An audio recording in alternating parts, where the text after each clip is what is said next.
This journey began as a vision, a whisper, a call from a place I had never been, but somehow remembered. The endless white dunes, cascading like waves of silk beneath the sky. For years I felt her call, like a siren in the wind, and for years I let the opportunity pass me by, telling myself, one day. And then, like a spark caught by the wind, a burning flame rose inside me, unwavering, and I knew it was finally time. From Canada, I crossed continents to South America, into the heart of Brazil, Sao Paulo, flying up to the north, and finally arriving in the wild heart of Lençóis Maranhenses. The first climb stole my breath, and each step I grew closer to what I had longed to see. And when I reached the top, the horizon opened, and there she was, infinite, alive, a realized dream. And in that moment, I could no longer tell if I was awake or dreaming. I journeyed to Brazil alone, guided by locals, and we didn't speak each other's language, and yet somehow always managed to find a way to communicate in laughter, in silence, in tears, in gratitude, and in shared glances that said, "Look at the beauty all around us." We drove through the desert for hours, the truck shaking like a dance across the sand. I held on tight and laughed through the chaos of it all. Each day began at dawn, and the light broke over the dunes, a slow reveal of softness, golden and white hues. She came to life. The wind howled from dusk to dawn, the soundtrack of my desert oasis.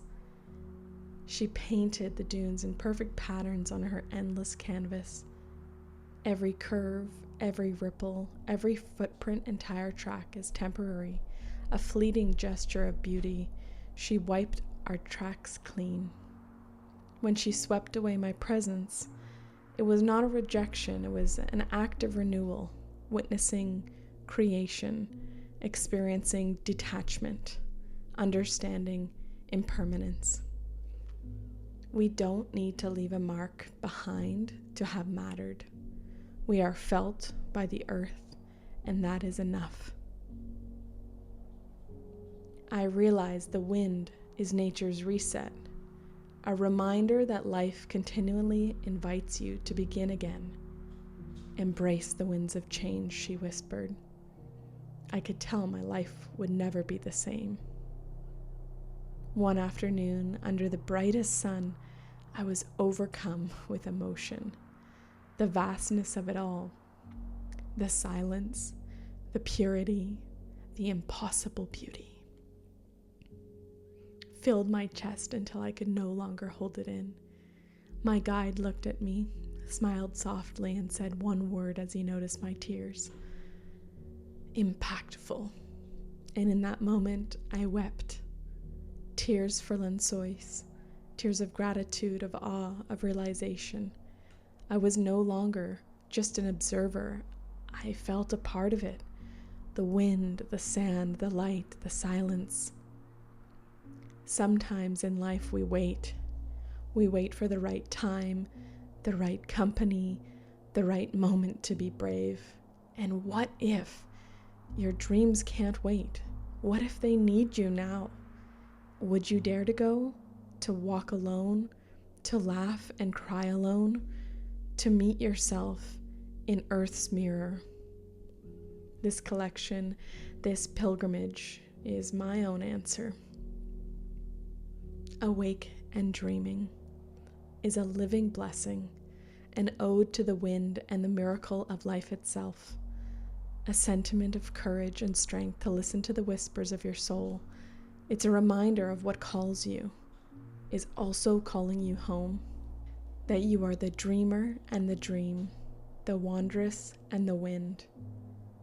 I remain a woman who dares to dream, to desire, to create, to walk towards what I love, even if I must walk alone.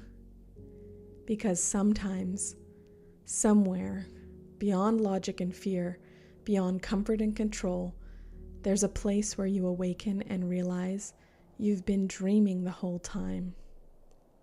Am I dreaming? Am I awake? Maybe both. Maybe that's the magic. I'm awake and dreaming, but I am at home.